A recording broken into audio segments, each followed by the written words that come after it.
देशवासियों को मेरा नमस्कार हो। माननीय मंत्री जी, आपकी सरकार शिक्षा नीति 2020 लेकर आ रही है। इस नीति से देश को क्या लाभ होगा? पत्रकार महोदय, नई शिक्षा नीति 2020 देश को आत्मनिर्भर बनाने में एक बड़ा कदम साबित होगी। यह नीति देश की अनोखी शिक्षा नीति है जो भारत को विकसित भारत बनाएगी तथा रोजगार को बढ़ाएगी। धन्यवाद। सभी देशवासियों को मेरा नमस्कार। माननीय मंत्री जी, देश के सभी किसान सीमाओं पे सड़क पर बैठे हैं, इस बारे में आप क्या कहना चाहिए? पत्रकार महोदय, हमारी सरकार को किसानों की बेहतरीन चिंता है और किसानों की मेहनत के कारण ही आज हम आत्मनिर्भर हैं। हमारी सरकार 24 फसलों को एमएसपी पर खरीद रही है। धन्यवाद।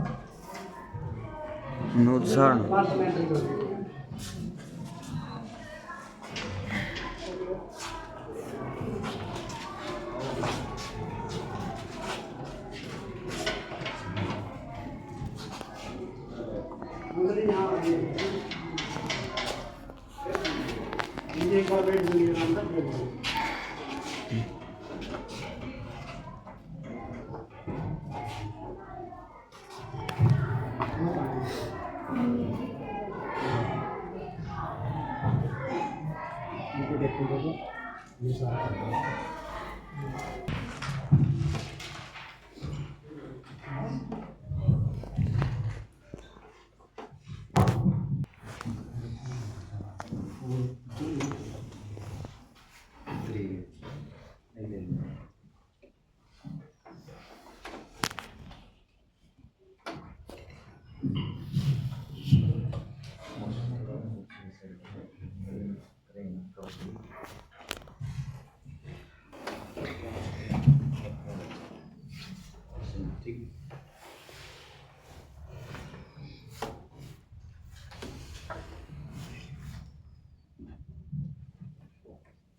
माननीय सभासदों, माननीय अध्यक्ष महोदया जी,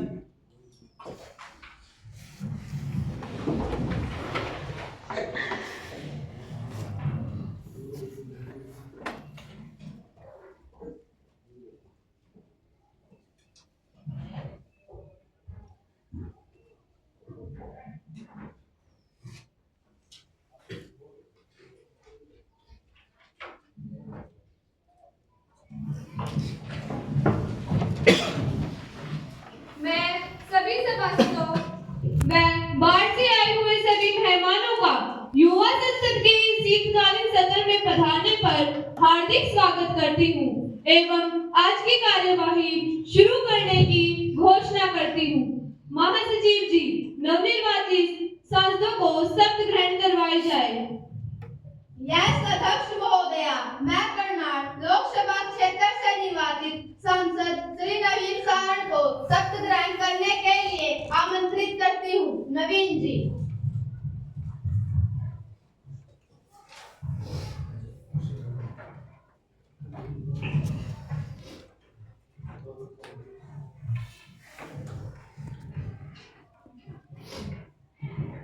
महोदया, आप शपथ ग्रहण करेंगे या प्रतिज्ञान करेंगे? महोदया, मैं शपथ ग्रहण करूंगा। महोदया, आप किस भाषा में शपथ ग्रहण करेंगे? महोदया, मैं हिंदी भाषा में शपथ ग्रहण करूंगा। मैं नवीन सहारण जो युवा संसद के करनाल लोकसभा क्षेत्र से सदस्य निर्वाचित हुआ हूँ, ईश्वर की शपथ लेता हूँ कि मैं विधि द्वारा स्थापित भारत के संविधान के प्रति श्रद्धा व निष्ठा बनाए रखूंगा, देश की प्रभुसत्ता व एकता बनाए रखूंगा तथा जिस पद को मैं ग्रहण करने वाला हूँ उसके कर्तव्यों का श्रद्धा पूर्वक निर्वहन करूंगा।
ग्रहण करेंगी। मैं अंग्रेजी भाषा में शब्द ग्रहण करूंगी।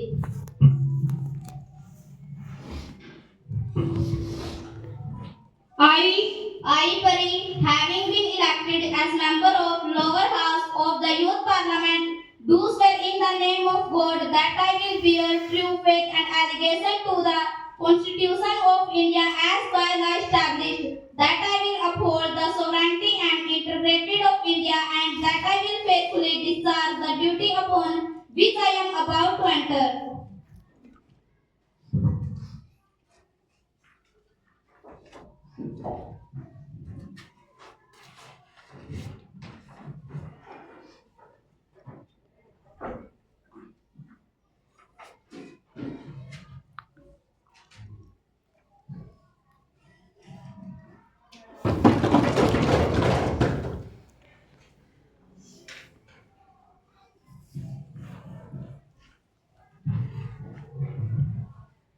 अब मैं हिसार लोकसभा क्षेत्र से निर्वाचित सांसद श्री योगेश कौशिक को शपथ ग्रहण करने के लिए आमंत्रित करती हूँ। योगेश कौशिक।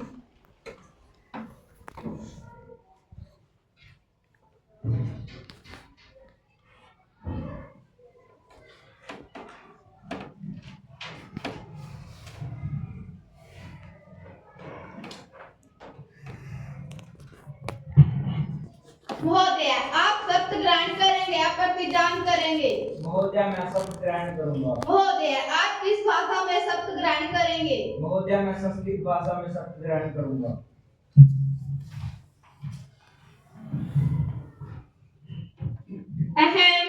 अहम योगेश कौशिक यह युवा संसदस्य पदैः लोकसभातः निर्वाचितो अस्मिन् स्थापित भारतस्य संविधानं प्रति सत्यां श्रद्धा निष्ठा च धारयिष्ये तथा भारतस्य प्रभुता अखण्डता च अक्षुण्णां रक्षयामि तथा यत् पदं गृहीतुम् अहम् उद्यत अस्मिन् तस्य कर्तव्यानि श्रद्धापूर्वक निर्वहष्यामि।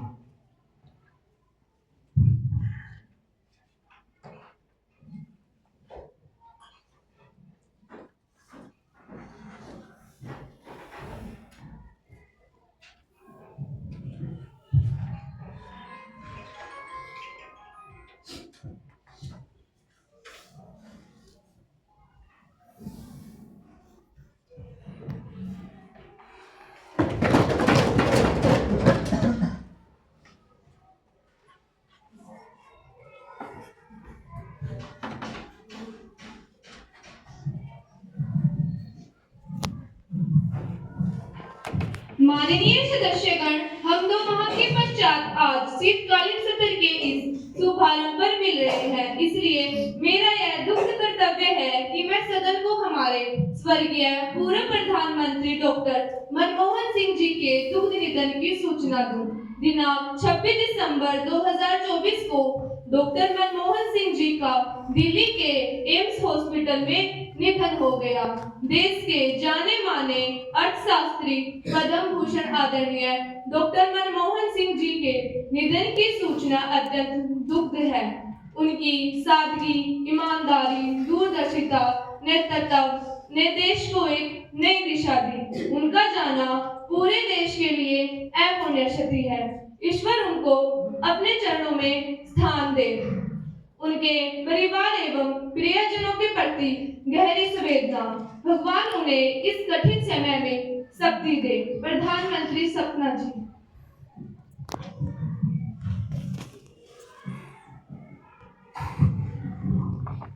माननीय अध्यक्ष महोदय, मैं आपके माध्यम से पूर्व प्रधानमंत्री डॉक्टर मनमोहन सिंह जी, जिनकी मृत्यु पर सभा ने शोक व्यक्त किया है, को अपनी श्रद्धांजलि अर्पित करती हूँ। भारत के आर्थिक सुधारों के जनक और पूर्व आरबीआई गवर्नर अब हमारे बीच नहीं रहे। डॉक्टर सिंह जी एक विद्वान, दूरदर्शी, दयालु और एक असाधारण आत्मा थे। प्रधानमंत्री के रूप में देश के विकास और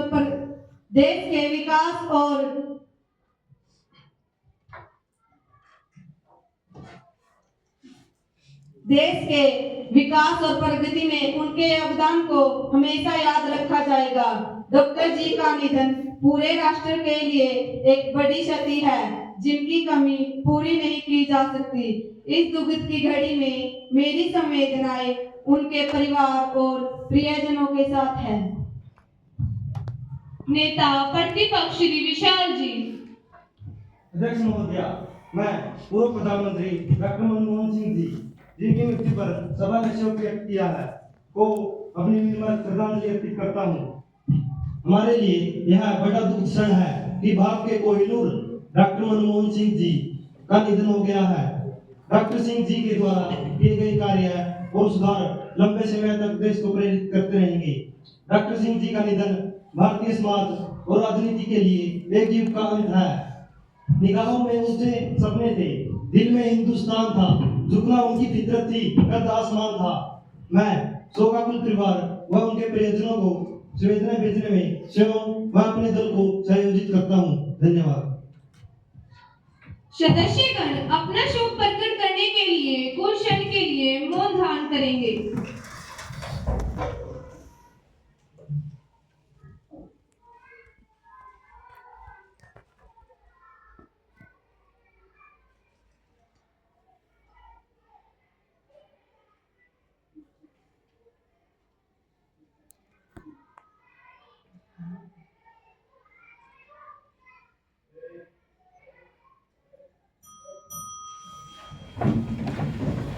महासचिव जी, शोकाकुल परिवार को सांत्वना संदेश भिजवा दिया जाए। जी अध्यक्ष महोदया। प्रधानमंत्री जी नए मंदिरों का परिचय सदन से करवाएंगे। माननीय प्रधानमंत्री जी। माननीय अध्यक्ष महोदया, मैं आपके माध्यम से मंत्रिमंडल में शामिल किए गए नवनिर्वाचित सदस्यों का परिचय सदन से करवाना चाहती हूँ। श्री शब्दिल कृषि मंत्री, कुमारी निशा गृह मंत्री, कुमारी दीक्षा पेट्रोलियम मंत्री। माननीय सभासदों, मुझे ये जानकारी देते हुए अत्यधिक प्रसन्नता हो रही है कि आज हमारे सदन की शोभा बढ़ाने के लिए ब्रिटेन की वित्त मंत्री मिस्री चेलविट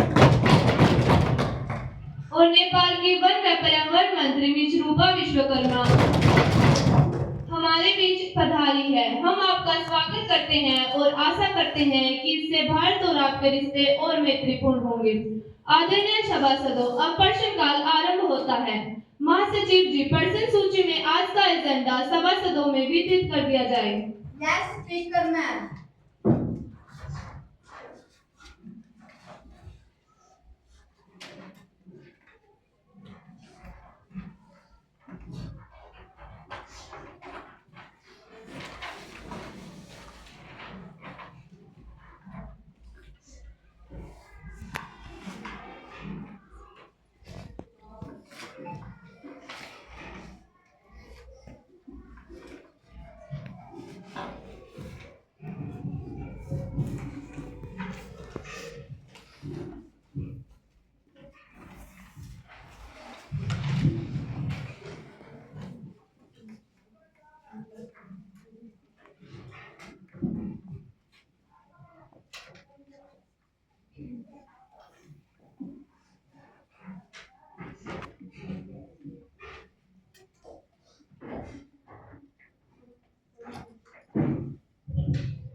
प्रश्न संख्या 101 कुमारी मुस्कान जी। माननीय अध्यक्ष महोदया, क्या पेट्रोलियम मंत्री यह बताने का कष्ट करेंगी कि क्या सरकार ने हाल ही में पेट्रोलियम सहित आवश्यक वस्तुओं की कीमतों में वृद्धि की है? इसका क्या कारण है? पेट्रोलियम मंत्री जी प्लीज। महोदया, इजराइल फिलिस्तीन में चल रहे युद्ध के कारण अंतरराष्ट्रीय बाजार में कच्चे तेल के दाम पहले से कुछ बढ़ गए हैं। इसके अतिरिक्त मैं माननीय सदस्यों को यह भी सूचित करना चाहूंगी कि पेट्रोल और डीजल की कीमतों का निर्धारण बाजार दर के आधार पर किया जाता है, क्योंकि पेट्रोल और डीजल की कीमतों को सरकार द्वारा डीरेगुलेट कर दिया गया है। आवश्यक वस्तुओं के मूल्य में वृद्धि कदापि नहीं की गई है। करीब बीते 15 दिनों में तेल की औसत कीमतों के आधार पर टैक्स दरों की समीक्षा की गई है।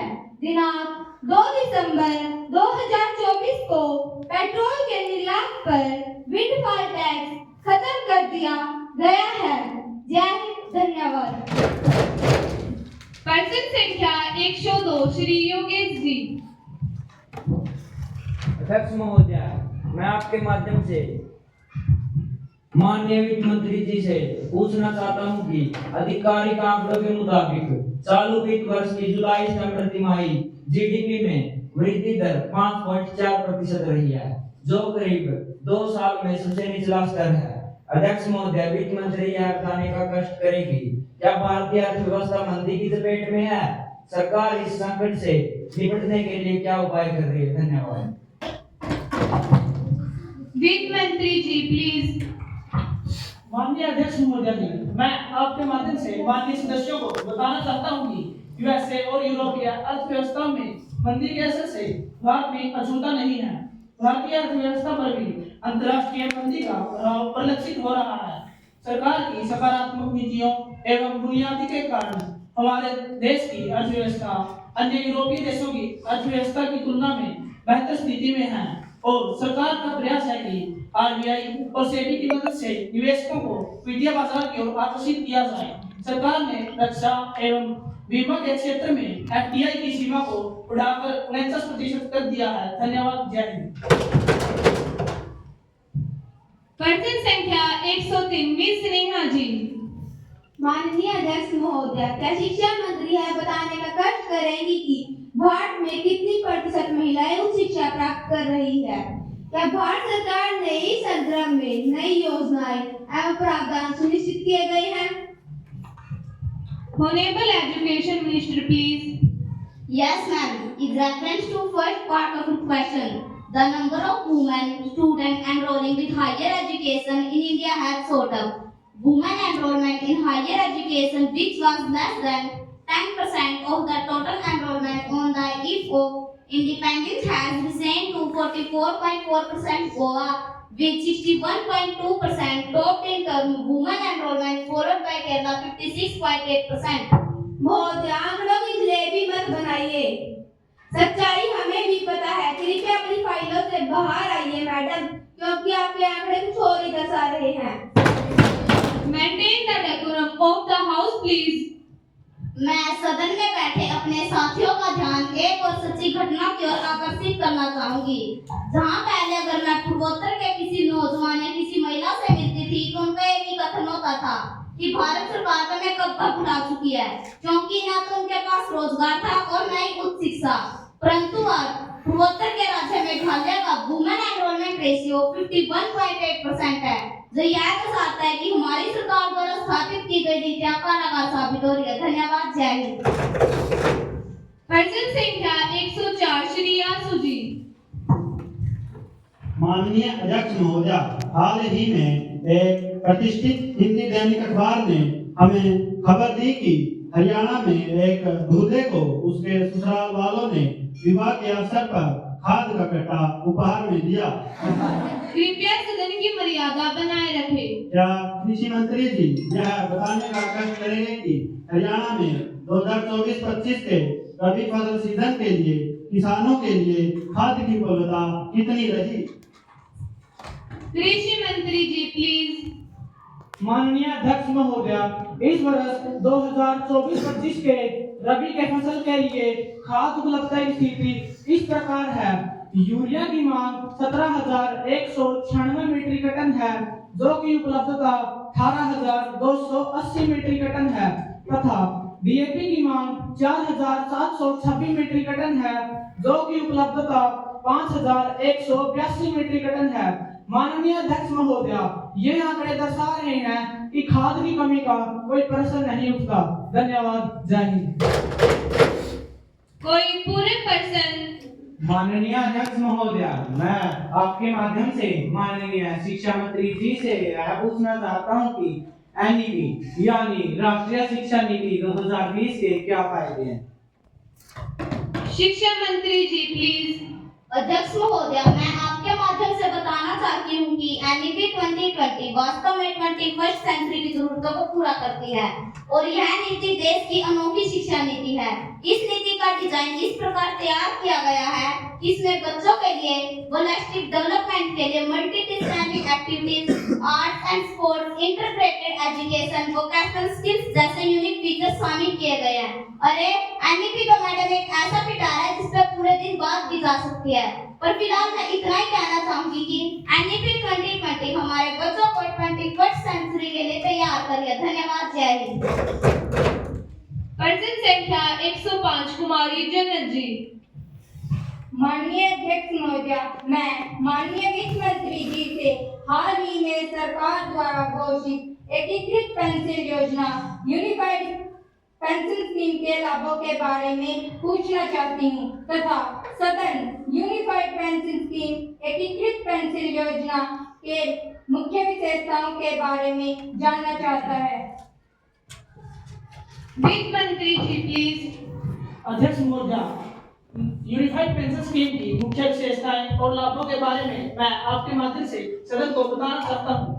सरकार ने देश के प्रमुख अर्थशास्त्रियों के परामर्श से इस योजना को शुरू किया है। इस योजना की मुख्य विशेषताएं ये है कि कम से कम 25 वर्ष की सेवा वाले कर्मचारियों को सेवानिवृत्ति से पहले 12 महीनों का औसत मूल वेतन के 50% के बराबर सुनिश्चित पेंशन राशि दी जाएगी।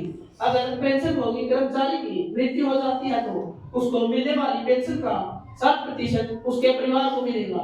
Unified pension scheme full time और पार्ट टाइम कर्मचारियों के लिए 25 वर्ष का स्वास्थ्य बीमा प्रदान करता है।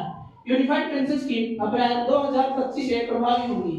महोदया, एनपीएस में कर्मचारियों को अपनी बेसिक सैलरी का 10% कंट्रीब्यूट करना होता है और सरकार 14% कंट्रीब्यूट करती है, जबकि यूनिफाइड पेंशन स्कीम में कर्मचारी अपनी बेसिक सैलरी का 10% कंट्रीब्यूट करेगा, लेकिन सरकार 18% कंट्रीब्यूट करेगी। महोदया, उसे महंगाई भत्ते भी मिलेंगे। मेरे ख्याल से विपक्ष को नई परिस्थितियों के अनुसार नई योजनाओं को स्वीकार करना आना चाहिए और देश को मजबूत बनाने में सरकार का सहयोग करना चाहिए। धन्यवाद। जय हिंद। पर्सन संख्या 106 श्री नवीन जी।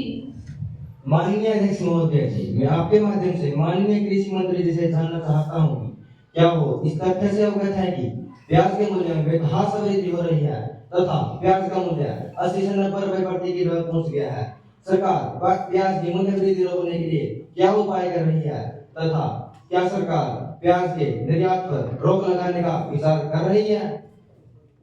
कृषि मंत्री जी प्लीज।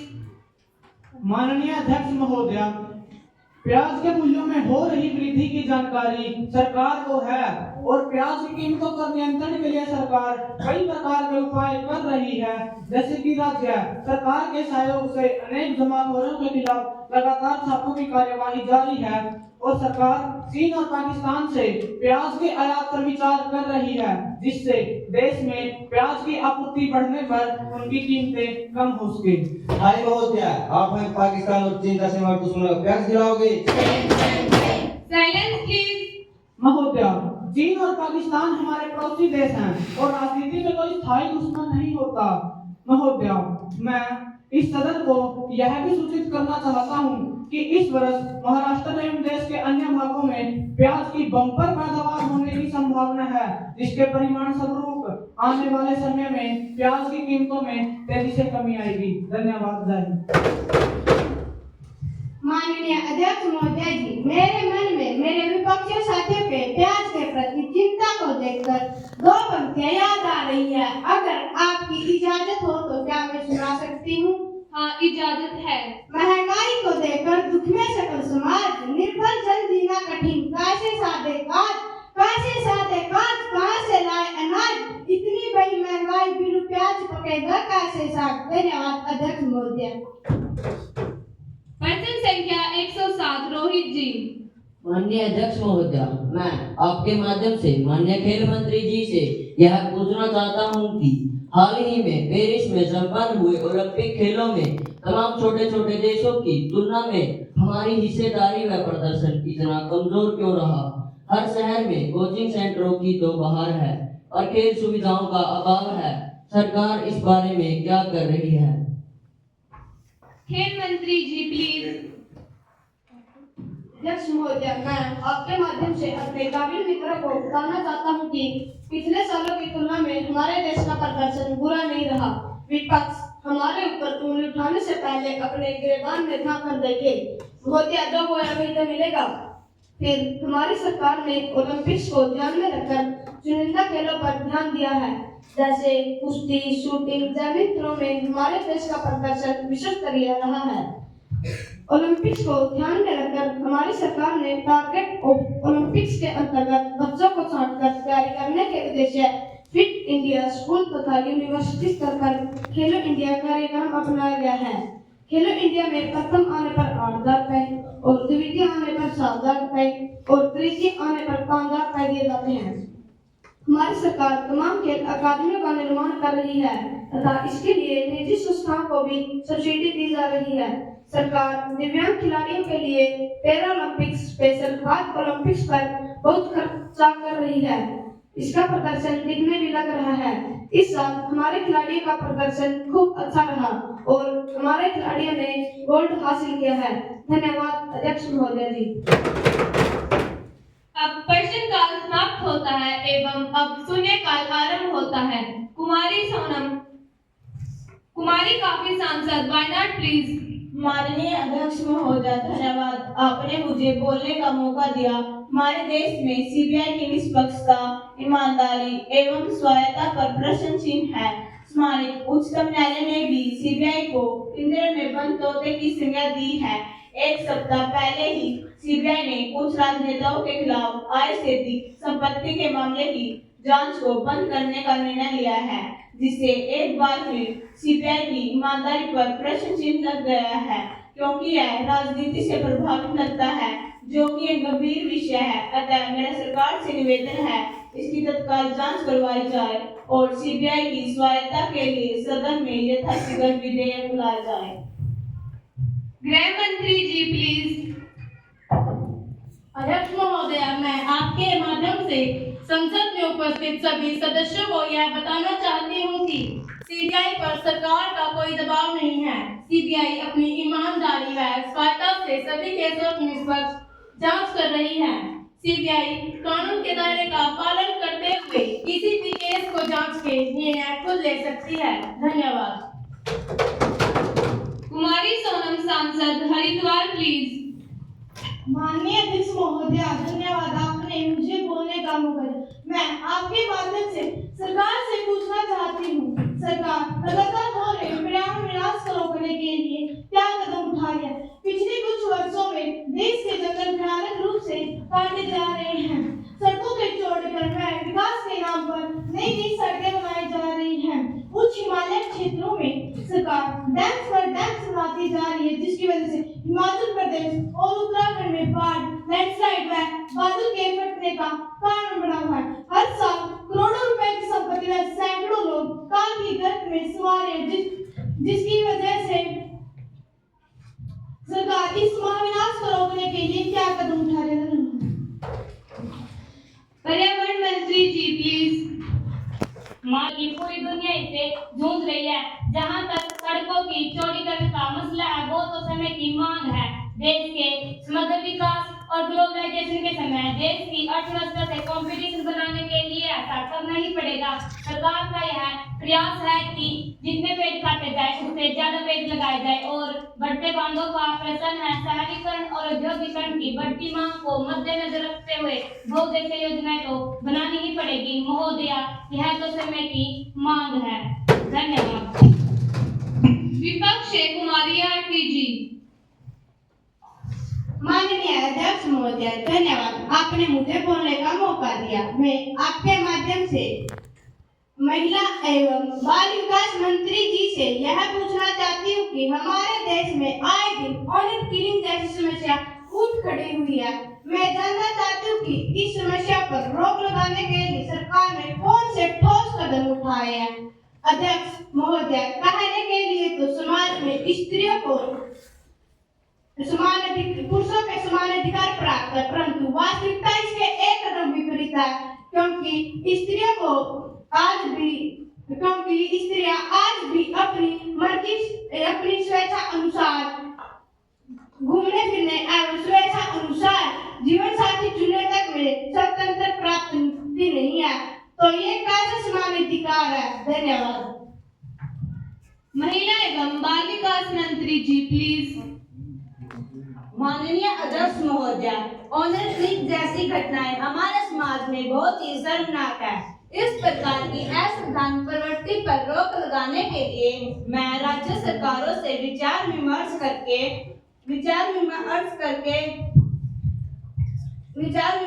संवैधानिक उल्लंघन के मामलों पर कानूनी कार्यवाही की जाएगी। महोदया, सरकार को इस संबंध में पूरी जानकारी है कि कुछ मानसिक विकृति के लोगों ने अपने ही झूठे समाज के नाम पर अपने ही बच्चों की हत्या तथा हमारे समाज की महिलाओं पर कुछ असंवैधानिक निर्णय लिए हैं। जैसे हमारे समाज की महिला व लड़कियां घर से बाहर अकेले घूम फिर नहीं सकती तथा अपना जीवन साथी स्वयं नहीं चुन सकती। ऐसी स्थितियों को देखकर मैं भी एक स्त्री होने के नाते अपने उद्गार रोक नहीं पा रही हूँ। समाज रूपी गाड़ी के दो पहिए नर और नारी, पुरुष प्रधान समाज में नारी बिनु अधिकार, सृष्टि रचना करे पाले घर संसार, आजीवन संसार में सहते दुख अपार, स्वतंत्रता और जीव का पहला अधिकार, नारी बस दासी रही और रही लाचार, जीवन साथी का अगर मन से करे चुनाव, औरत लिंग के नाम पर होता है श्रृंगार, औरत लिंग के नाम पर होता है श्रृंगार। धन्यवाद। जय हिंद। संसदीय कार्य मंत्री जी प्लीज। माननीय अध्यक्ष महोदय, शून्यकाल में उठाए गए सभी मुद्दे संबंधित मंत्रालयों में शीघ्र प्रेषित कर दिए जाएंगे। आदरणीय सभासदों, अब हम ध्यानाकर्षण प्रस्ताव पर चर्चा करेंगे। विपक्ष से कुमारी मुस्कान जी। माननीय अध्यक्ष महोदय जी, मैं सरकार का ध्यान देश में हो रहे सड़क हादसों की ओर आकर्षित करना चाहती हूँ। आए दिन सड़कों पर होने वाली दुर्घटना भारत के लिए एक महत्वपूर्ण चुनौती बन रही है। विश्व सड़क सांख्यिकी की एक रिपोर्ट के अनुसार विश्व के 199 देशों में होने वाली सड़क दुर्घटनाओं की मौतों की संख्या में भारत पहले स्थान पर है। माननीय अध्यक्ष महोदय, भारत की सड़कों पर चलना जान हथेली पर लेकर चलने के बराबर है। केंद्रीय सड़क परिवहन मंत्रालय के आंकड़े बताते हैं कि पिछले 10 साल में करीब लगभग 15 लाख लोगों की मौत सड़क हादसों में हुई। यह चंडीगढ़ जैसे केंद्र शासित प्रदेश की आबादी से भी ज्यादा है। सड़क परिवहन मंत्रालय द्वारा जारी की गई रिपोर्ट के मुताबिक 2022 में 1,68,000 लोगों की मौत सड़क हादसों में हुई। भारत में हर 3 मिनट पर एक मौत सड़क हादसों में हो रही है, यानी हर रोज 462 लोग सड़क हादसों में मारे जा रहे हैं। माननीय अध्यक्ष महोदय जी, मैं सड़क परिवहन मंत्री जी से पूछना चाहती हूँ, इस प्रकार की दुर्घटनाओं को रोकने के लिए सरकार द्वारा क्या कदम उठाए जा रहे हैं? माननीय परिवहन मंत्री जी प्लीज। माननीय अध्यक्ष महोदय, मुझे दुख के साथ कहना पड़ रहा है कि तमाम प्रयासों के बावजूद एक साल में 1,68,000 लोगों की मौत हुई है। ये लोग दंगों में नहीं, सड़क हादसों में मारे गए हैं। अध्यक्ष महोदय, मुझे इस बात की गहरी चिंता है कि सरकार की लगातार कोशिशों के बावजूद दुर्घटनाओं में होने वाली मौतों की संख्या में बढ़ोतरी हो रही है, क्योंकि लोगों के मन में न तो कानून का सम्मान है और न ही इसका डर है। अध्यक्ष महोदय, मैं आपके माध्यम से विपक्ष को बताना चाहती हूँ कि हमारी सरकार सड़क दुर्घटनाओं को कम करने के लिए 4 प्रमुख कारणों पर जोर दे रही है।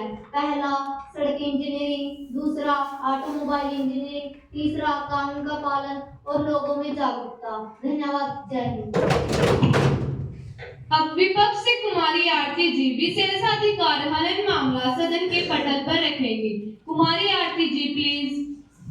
माननीय अध्यक्ष महोदय, मैं युवा संसद की शिक्षा लोकसभा से सीट निर्वाचित सदस्य हूँ। आज सुबह जब मैं शीतकालीन सत्र में भाग लेने के लिए दिल्ली आ रही थी तो रास्ते में मैयन टोल पर टोल कर्मी ने मेरी गाड़ी को 15 से 20 मिनट तक रोके रखा, जबकि मेरी गाड़ी पर फास्ट टैग लगा हुआ था और टोल कर्मी का स्कैनर ठीक ढंग से कार्य नहीं कर रहा था। टोल कर्मी ने मेरे साथ अभद्र व्यवहार किया।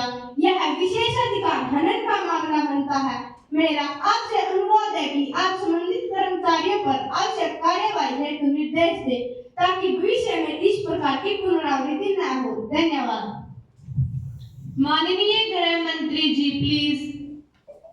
माननीय अध्यक्ष महोदय जी, मैं सरकार की तरफ से कुमारी आरती के साथ हुई असुविधा के लिए खेद प्रकट करती हूँ।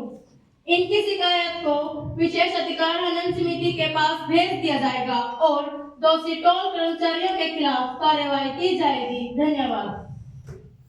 अब विपक्ष से नवीन जी प्लीज। माननीय अध्यक्ष महोदय जी, मैं सदन में स्थगन प्रस्ताव प्रस्तुत करने की अनुमति चाहता हूँ। आपको अनुमति है। माननीय अध्यक्ष महोदय जी, मैं आपके माध्यम से सदन का ध्यान हाल ही में हुई संभल हिंसा की घटना की ओर आकर्षित करना चाहता हूँ। 24 नवंबर 2024 को संभल में जामा मस्जिद के सर्वे के दौरान हिंसा भड़क उठी, जिसमें 4 लोगों की मौत हो गई और 25 पुलिसकर्मी घायल हो गए। इस घटना से देश को व्यापक सांप्रदायिक तनाव पैदा हुआ है तथा देश के लोकतांत्रिक एवं धर्मनिरपेक्षता ने बना खतरा है। अध्यक्ष महोदय जी, इसीलिए मैं आपसे निवेदन करता हूं कि सदन के सभी बाकी कार्यों को छोड़कर इस विषय पर चर्चा की जाए, क्योंकि यह देश की एकता एवं अखंडता से जुड़ा मामला है। माननीय प्रधानमंत्री जी प्लीज। माननीय अध्यक्ष महोदय, संभल घटना से मेरा हृदय पीड़ा से भरा है। किसी भी सभ्य समाज के लिए यह घटना उचित नहीं है। माननीय अध्यक्ष महोदय, मैं सदन को विश्वास दिलाना चाहती हूँ कि इस घटना की उच्च स्तरीय जांच की जाएगी। माननीय अध्यक्ष महोदय, इस घटना की जांच के लिए 3 सदस्यीय न्यायिक आयोग का गठन किया गया है। इस आयोग में रिटायर्ड जस्टिस D.K. अरोड़ा के साथ रिटायर्ड IAS अमित मोहन प्रसाद और पूर्व यूपी के DGP A.K. जैन भी शामिल है। आयोग इस बात की जांच करेगा कि संभल में हुई हिंसा से आयोजित साजिश थी या फिर कोई अचानक हुई दुर्घटना थी। किसी भी दोषी को माफ नहीं किया जाएगा। धन्यवाद। जय हिंद। विपक्ष से नवीन जी प्लीज। माननीय अध्यक्ष जी, सरकार बताएगी क्या इस घटना के बाद कोई एफआईआर दर्ज हुई है, कितने दोषियों के खिलाफ एफआईआर दर्ज हुई है एवं इस घटना से देश को कितना नुकसान हुआ है। अध्यक्ष महोदय जी, लगता है कि सरकार जांच के नाम पर अपनी पीठ थपथपा रही है, जबकि धरातल पर अभी तक कुछ भी नहीं किया गया है। गृह मंत्री कुमारी नीशा जी प्लीज। अध्यक्ष महोदय, केंद्र ने संभल हिंसा मामले का तुरंत संज्ञान लेकर कार्रवाई शुरू कर दी है, इसीलिए इस विषय पर चर्चा की कोई जरूरत नहीं है। धन्यवाद। माननीय सांसद जो सदस्य संभल हिंसा पर चर्चा चाहते हैं कृपया खड़े हो जाएं। श्री नवीन जी, आपके प्रस्ताव को सदन में उपस्थित 45 सदस्यों का समर्थन प्राप्त नहीं है, अतः आपका काम रोको प्रस्ताव निरस्त किया जाता है। माननीय सभासदों, अब आवश्यक दस्तावेज सदन के पटल पर रखे जाएं। गृह मंत्री कुमारी नीशा जी प्लीज। अध्यक्ष महोदय, मैं आपकी अनुमति से निम्नलिखित दस्तावेज सदन के पटल पर रखती हूँ। CBI डिपार्टमेंट नई दिल्ली के कार्याचालन 2023-24 की वार्षिक प्रतिवेदन रिपोर्ट की सरकार द्वारा पुनरीक्षा प्रेक्षक लेख और उस पर नियंत्रण महालेख पर्यवेक्षक की टिप्पणी के साथ। धन्यवाद। माननीय रेल मंत्री जी प्लीज। माननीय अध्यक्ष महोदय, मैं आपकी अनुमति से बालाकोट ट्रेन हादसा 2 जून 2023 रिपोर्ट CBI टिप्पणी के साथ सदन पटल पर रखती हूँ।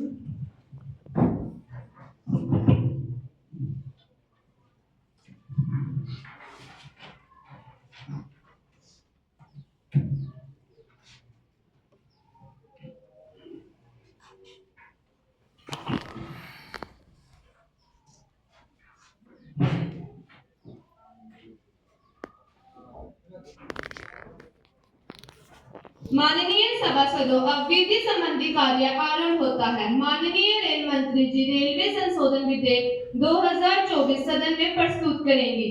महासचिव जी, प्रस्तावित विधेयक की एक प्रति सभी सभासदों में वितरित कर दी जाए। जी अध्यक्ष महोदय।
रेल मंत्री जी प्लीज।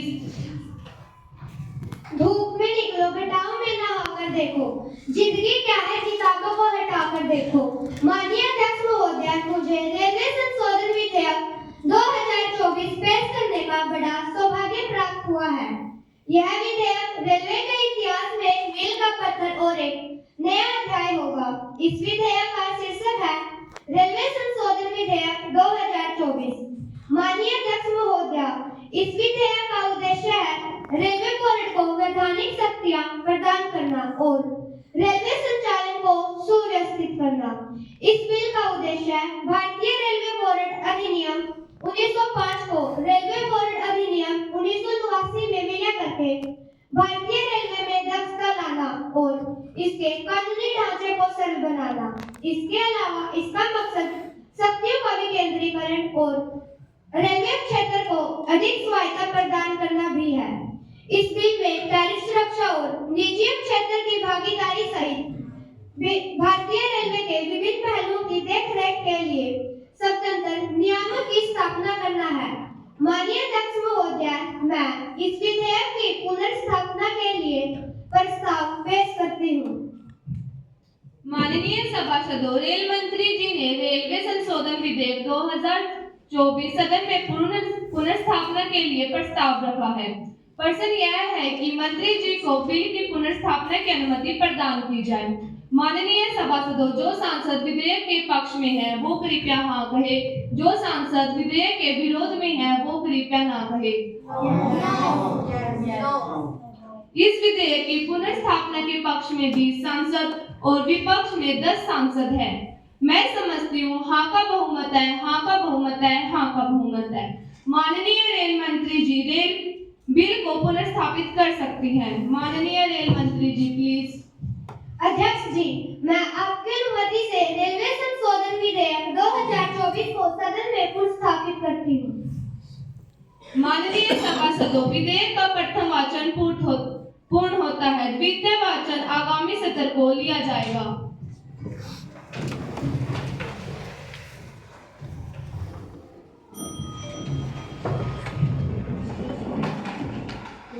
माननीय सभासदों, रेल मंत्री रेलवे संशोधन विधेयक 2024 का द्वितीय वाचन शुरू होता है। रेल मंत्री जी प्लीज। अध्यक्ष महोदय, मैं प्रस्ताव करती हूँ कि प्रस्तुत विधेयक की विभिन्न धाराओं पर विचार किया जाए। आपको अनुमति है। माननीय अध्यक्ष जी, इस बिल की प्रमुख धाराएं इस प्रकार है। इस अधिनियम को रेलवे संशोधन विधेयक 2024 कहा जा सकता है। सरकार रेलवे बोर्ड के सदस्यों की संख्या, योग्यता और सर्विस की शर्तें तय करेगी। यह बोर्ड के अध्यक्ष और सदस्यों की नियुक्ति प्रक्रिया की देखरेख भी करेगी, जिससे शासन और जवाबदेही को सुव्यवस्थित किया जा सकेगा। बिल में धारा 24 पेश की गई है ताकि सरकार सुपरफास्ट ट्रेन संचालन और बुनियादी ढांचे के अपग्रेडेशन में तेजी लाई जा सके। विपक्ष से योगेश जी प्लीज। अध्यक्ष महोदय, इस बिल के पारित होने से रेलवे बोर्ड की नियुक्ति पर सरकार का नियंत्रण बढ़ जाएगा। इससे भारतीय रेलवे की स्वायत्तता खत्म हो जाएगी। कृपया शांत। अध्यक्ष महोदय, समस्त विपक्ष सदन इस विधेयक को पेश करने का विरोध करता है। कुछ बात है कि हस्ती मिटती नहीं हमारी, सदियों रहा है दुश्मन दौरे जमा हमारा, सारे जहां से अच्छा हिंदुस्तान हमारा। धन्यवाद। विपक्ष से कुमारी स्नेहा जी। अध्यक्ष महोदय, इस विधेयक को पारित करके सरकार रेलवे का निजीकरण करना चाहती है। जनता भारतीय रेलवे के निजीकरण में केंद्र के बारे में मंशा को लेकर आशंकित है, जिससे गरीबों तक इसकी पहुंच बहुत कम हो सकती है। माननीय अध्यक्ष महोदय जी, ये बिल वास्तविकता से कोसों दूर है। इस पर मुझे कवि की चंद लाइनें याद आई है। ये तो ताज़ी राजनीति के कब तक हमको कम तोलोगे, आखिर हमारी न ठहरे, हम तो भैया सच बोलेंगे। सत्ता पक्षी कुमारी दीक्षा जी प्लीज। अध्यक्ष महोदय, विपक्ष निजीकरण की झूठी अफवाहें फैला रहा है। रेलवे के निजीकरण का प्रश्न ही नहीं उठता। इस विधेयक से भारतीय रेलवे को अपनी सामाजिक निभाते हुए अधिक कुशल और आत्मनिर्भर बनाना है। भारतीय रेल का पूरा ध्यान गरीबों और मध्यम वर्गीय परिवारों पर है। अध्यक्ष महोदया, विपक्ष की झूठी अफवाहों पर मुझे चंद लाइनें याद आ रही है। सच घटे या बढ़े, सच सच न रहे, सच घटे या बढ़े, सच सच न रहे, झूठ की तो कोई इंतहा ही नहीं। धन्यवाद। विपक्ष से श्री नवीन जी। माननीय अध्यक्ष महोदय, सरकार रेलवे संशोधन विधेयक के नाम पर अपनी पीठ थपथपा रही है, लेकिन वास्तविक तो यह है कि आए दिन कोई ना कोई रेल दुर्घटना हो रही है, जिससे देश को जान माल का भारी नुकसान झेलना पड़ता है। सरकार को ऐसा गैर जरूरी विधेयक लाने के बजाय रेल दुर्घटनाएं रोकने पर ध्यान देना चाहिए। अध्यक्ष महोदय जी, सरकार को परिचालन लागत कम करके यात्री सुविधाएं बढ़ाने एवं कोरोना काल के दौरान बंद की गई रियायतें फिर से शुरू की जाए। रेल मंत्री जी प्लीज। अध्यक्ष महोदया, हमारी सरकार ट्रेन हादसों की संख्या कम करने और सुरक्षा बढ़ाने के लिए प्रतिबद्ध है। पहली सरकार के कार्यकाल के मुकाबले रेल दुर्घटनाओं में 75% और पटरी से उतरने की घटनाओं में 78% की कमी आई है। 15,000 किलोमीटर रेलवे पटरियों पर सुरक्षा प्रणाली कवच का काम हुआ है। जहां पहले रेलवे के लिए 25-30 हजार करोड़ रुपए का बजट होता था, हमने उसे बढ़ाकर 2,52,000 करोड़ रुपए किया है। पहली सरकार ने अपने पूरे कार्यकाल में 4,11,000 नौकरियां दी। हमारी सरकार ने 10 वर्षों के दौरान 5,20,000 लोगों को नौकरियां दी। गरीब और मध्यम वर्गीय यात्रियों को ध्यान में रखते हुए अधिक से अधिक जनरल कोच बनाए जा रहे हैं। पूरी तरह से नॉन एसी नई अमृत भारत ट्रेन करीब 1,000 किलोमीटर के सफर को तकरीबन 400 रुपए में पूरा करा रही है। इस ट्रेन को भी वंदे भारत ट्रेन जैसी सुविधाओं और तकनीक से बनाया गया है। सत्ता पक्ष से कुमारी परी जी। माननीय अध्यक्ष महोदया, मेरा सत्ता पक्ष और विपक्ष के युवा सांसदों से अनुरोध है कि वे दलगत राजनीति में न उलझे, क्योंकि मुझे नहीं लगता कि इस बिल में कहीं विरोध की गुंजाइश है। धन्यवाद। माननीय प्रधानमंत्री जी प्लीज। माननीय अध्यक्ष महोदया, यह कानून विकसित भारत के निर्माण की तरफ एक मजबूत कदम है। वंदे भारत ट्रेन भारत की सबसे तेज गति व सुविधाओं से लैस ट्रेन है। यह 140 करोड़ लोगों की जरूरत है। जो काम समृद्ध देशों में 20 सालों में हुआ, वह भारत ने 5 सालों में कर दिखाया। यह कानून आत्मनिर्भर भारत की पहचान है। यह कानून समय की मांग है। 2047 में भारत विश्व की सबसे बड़ी अर्थव्यवस्था बनने जा रही है। समय के साथ रेलवे में डिसेंट्रलाइजेशन की जरूरत है। अध्यक्ष महोदया, मैं चंद शब्दों के साथ अपनी वाणी को विराम देना चाहूंगी। पंख ही काफी नहीं आसमानों के लिए, पंख ही काफी नहीं आसमानों के लिए, हौसले भी चाहिए ऊंची उड़ानों के लिए। धन्यवाद। जय हिंद, जय भारत। माननीय सभासदों, इस बिल पर काफी बहस हो चुकी है। बिल से संबंधित सभी संदेह स्पष्ट हो चुके हैं, अतः इस बिल से संबंधित चर्चा को यही विराम दिया जाता है। बिल का तृतीय वाचन कल शुरू किया जाएगा।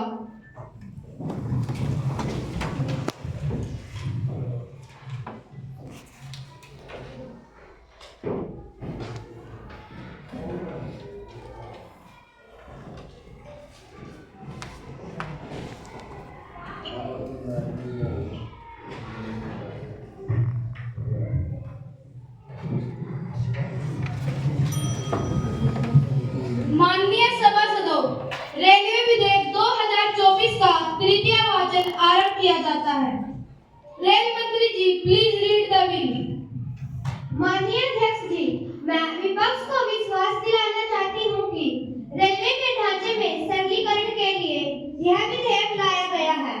इस विधेयक से रेलवे बोर्ड को स्वतंत्रता और सुरक्षा में सुधार के साथ साथ यात्री सुविधाएं भी बढ़ेंगी। इस विधेयक से रेलवे का निजीकरण नहीं होगा, प्रत्येक नागरिक को इसका लाभ मिलेगा। विपक्ष से कुमारी जन्नत। माननीय अध्यक्ष महोदया, खुशी है कि सत्ता पक्ष ने हमारी बातों को मान लिया है। इस विधेयक के पास होने से देश के प्रत्येक नागरिक को सुविधा एवं सुरक्षा मिलेगी। धन्यवाद। जय हिंद। प्रधानमंत्री जी प्लीज। माननीय अध्यक्ष महोदय, मुझे इस विधेयक के सभी राजनीतिक दलों के समर्थन से पारित होने पर बहुत खुशी होगी। मैं इस महान ऐतिहासिक विधेयक के पारित होने पर सदन को बधाई देती हूँ। धन्यवाद। जय हिंद। रेल मंत्री जी प्लीज। माननीय अध्यक्ष महोदय, मैं प्रस्ताव करती हूँ कि बिल को पारित किया जाए। माननीय सभासदों, रेलवे विधेयक 2024 वोटिंग के लिए प्रस्तुत है। प्रश्न यह है कि प्रस्तुत विधेयक को पारित किया जाए। महासचिव जी, विधेयक बिल 2024 के लिए मत पत्र सभी सभासदों में वितरित किए जाए। जी अध्यक्ष महोदय।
महासचिव जी, मतगणना करवाई जाए।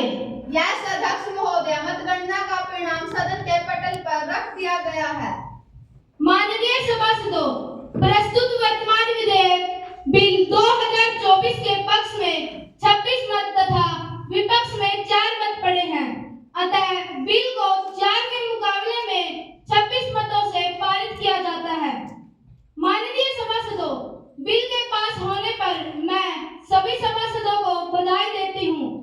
महासचिव जी, आगामी कार्यवाही के लिए रेलवे विधेयक बिल 2024 को सदन के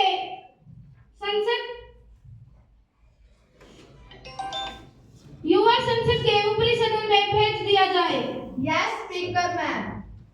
माननीय सभासदों, इसके साथ ही आज की युवा संसद की कार्यवाही समाप्त करने की घोषणा की जाती है तथा सदन को अनिश्चित काल के